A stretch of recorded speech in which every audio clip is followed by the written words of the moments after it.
तो पहली बात तो यह समझ लेना जरूरी है कि धार्मिक आदमी वह नहीं है जो जीवन की को दुख सकता है। धार्मिक आदमी वह है जो जीवन को प्रभु की परंपरा की कृपा और आनंद का वरदान समझता है। धार्मिक आदमी को नहीं है जो जीवन को छोड़कर भाग जाता है। धार्मिक आदमी वह है जो जीवन को उसकी परिपूर्णता से में जीता है। धर्म भागने वाले जीवन को छोड़ जाकर भाग जाता है। धार्मिक आदमी को नहीं है जो जीवन का पानी पड़ता में जीता है। धर्म भागने वाले पलायन वीडियो एक स्पष्ट का मार्ग नहीं है। धर्म तो जीवन प्रतिभाओं का आनंद से अपुनित चेतना का उनका जिन्होंने जीवन के साथ रस को उसकी पानी में पूर्णता में पी लेने का शपथ ली, शलगम पर लिया कि आज है उसका मार्ग है। लेकिन अब तक धर्म की अतिथि उल्टी ही रही है।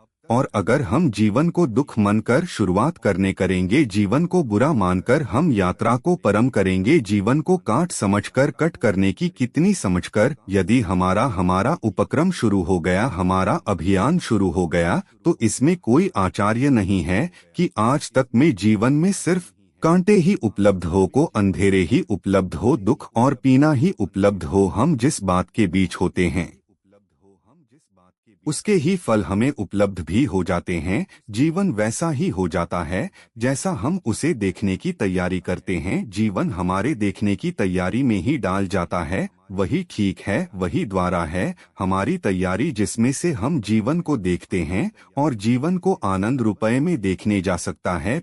आप जिसे शांति देख रहे हैं होंगे और वह जीवन नहीं है, वह आपके देखने की दृष्टि है। एक छोटे से गांव की भुजिया समिति आती है। उसे गांव में सुबह की सुबह अभी धूप निकली थी, सूरज निकला था, सर्दी के दिन थे और एकदम बैलगाड़ी आकर रुकी और गांव के दरवाजे पर बैठे बुद्ध से इस सवार ने पूछा, बैलगाड़ी के इस गांव के लोगों कैसे हैं? मैं इस गांव में निवास करना चाहता हूं। उसे बुद्ध ने उसे आदमी को नीचे से ऊपर तक देखा और उसे बूढ़े ने पूछा, इसके पहले कि मैं कुछ कहूं कि इस गांव के लोगों कैसे हैं, मैं जानना चाहूंगा कि उसे गांव के लोग कैसे थे जिसे तुम छोड़कर आ रहे हो, क्योंकि उसे गांव के बाबत बिना जाने हुए मैं कुछ भी इस गांव के संबंध में खाने में असमर्थ हूं। वह आदमी तो बहुत हैरान हो गया। उसने कहा, उसे गांव के लोगों को जानने से इस गांव के संबंध में बताने का क्या संबंध है? और उसे जिससे असर जगत बनाया, यह माया की दुनिया बनाई जिसे आदमी को फंसा जाता है जाल में और मकई के जल की तरह उसको घूमता चला जाता है। उसको पढ़ने कैसे आने को मैं कैसे धन्यवाद दे, नहीं, यह नहीं संभव है। और तब क्रोध पैदा होता है, तब विरोध पैदा होता है, तब ईश्वर से भी भेजो पैदा होता है। यह सरस्वती हमारी ईश्वर के प्रति विद्रोह की शादी है। पिछले 5000 वर्षों में जो शिक्षा दी गई है उसका अंतिम चरण प्रतिकार इस सदी में उत्पन्न हो रहा है। बच्चे इनकार कर रहे हैं, बच्चे विरोध कर रहे हैं। उसने उसे आज को कहा, ईश्वर की प्रार्थना तुरंत उनके चेहरों फैंसी तोड़ जाती है। और इस हंसी के लिए यह बच्चे जन्म हुआ जरा भी नहीं है। इससे हंसी के लिए भी लोग जिम्बेर है जिसने जीवन की एक भी साथ का रूप दे दिया है। इसलिए मैंने कहा कि धार्मिक चेतना का दूसरा सूत्र आनंद का भाव और आनंद का अभाव कैसे विकसित हो। कुछ मित्र ने इस संबंध में से भी प्रश्न पूछे हैं कि आशा आनंद का भाव कैसे विकसित हो, आनंद के चित्र, आनंद की एंट्री, दिल हुआ आनंद का उदय, उत्तेजना हुआ आनंद का नृत्य कैसे, अनुभव कैसे जीवाणुओं से भर जाए। हम दो बातें इस संबंध में समझाएं जरूरी है।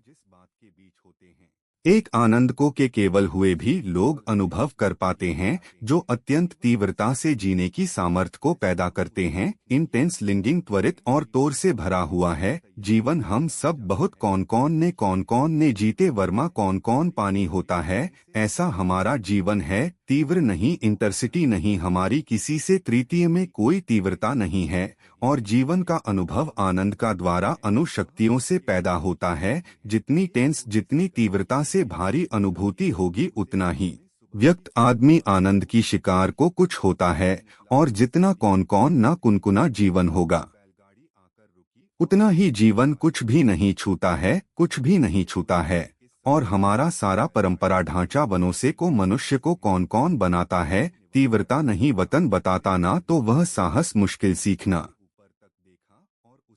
जीवन में तीव्रता जीवन साधन के दूसरे सूत्र आनंद भाव पर आज सुबह हमने बात की। उसे संबंध में बहुत से प्रश्न पूछे गए हैं, उसे पर अभी हम विचार करेंगे। एक मित्र ने पूछा कि मैं आनंद भाव के लिए समझ सकते समय यह कहा कि आज तक की परंपरा की दृष्टि दुख की रही है, क्या सारी परंपरा ही गलत है? उन्होंने ऐसा पूछा है, परंपरा गलत है या सही है, या यह बहुत जरूरी सवाल नहीं है। जरूरी सवाल यह है कि हम परंपरा को पकड़ने वाले लोग गलत होते हैं। यह सही परंपरा को पकड़ लेने की क्लीनिंग की जगह आदत है, वह गलत है। उस व्यक्ति नीचे के अनुभव और सत्य को कभी भी उपलब्ध नहीं हो पाता है। मुझसे पहले, आपसे पहले 1000 वर्षों में 1000 लोगों ने प्रेम किया है, लेकिन सब यह आप प्रेम करने की यात्रा पर गतिमान होते हैं। तो प्रेमियों की परंपरा से हम क्या सिखाते हैं? कुछ भी नहीं सकते हैं।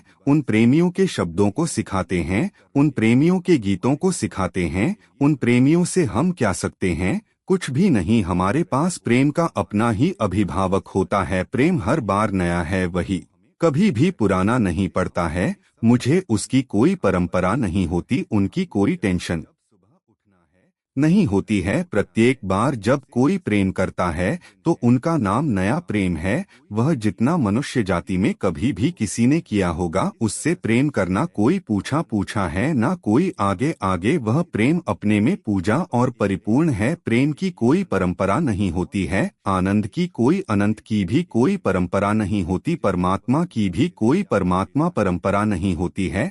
परंपरा होती है मिट्टी और पत्थरों की, जीवन की तरह जीवंत की कोई परंपरा नहीं होती। एक मकान अगर बनना चाहे तो जैसे अमेरिका में आकाश को चोदते हुए एक से मंजिल के मकान है, उसे मकान हम बनाना चाहते हैं। एक मंजिल के ऊपर दूसरी मंजिल, दूसरी मंजिल के ऊपर तीसरी मंजिल के ऊपर चौथी, एक हित के ऊपर दूसरा, दूसरी के ऊपर 1000 रख सकते हैं। मकान ऊपर की तरफ उठ सकते हैं, लेकिन आदमी एक दूसरे के ऊपर खड़ा नहीं होते हैं। हर आदमी जमीन पर खड़े होता है। पृथ्वी